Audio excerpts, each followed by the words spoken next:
ঈদুল আজহা উপলক্ষে রাজধানীর ২ city corporation এলাকায় বসেছে ১৬টি কোরবানির পশুর হাট।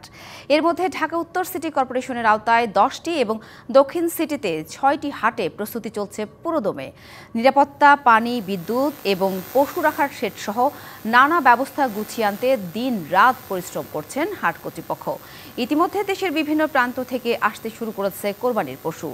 উট, দুম্বা, গরু, ছাগল, মহিষ সবই উঠেছে গাবতলী কোরবানির পশুর হাটে। এছাড়া প্রতিটি হাটই এখন জমে উঠেছে পশু দেখা, দরদাম করার দৃশ্য। অনেকেই এখনই পছন্দসই পশু বেছে নিচ্ছেন, আবার কেউ এসেছেন দাম যাচাই করতে। কাল থেকেই পুরোদমে পশু বেচাকেনা শুরু হবে বলে জানিয়েছেন হাট সংশ্লিষ্টরা।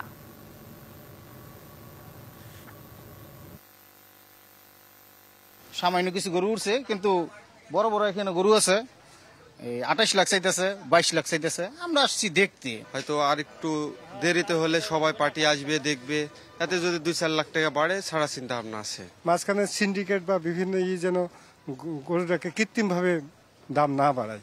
গরুর তো ভাই অনেক দাম, বর্তমান পরিস্থিতিও খারাপ, তো আমাদের বাজেটও ছোট, বাজার তো কি হয় বলা যায় না, এই কারণে আর কি গরুটা আগে কিনা ফেলল।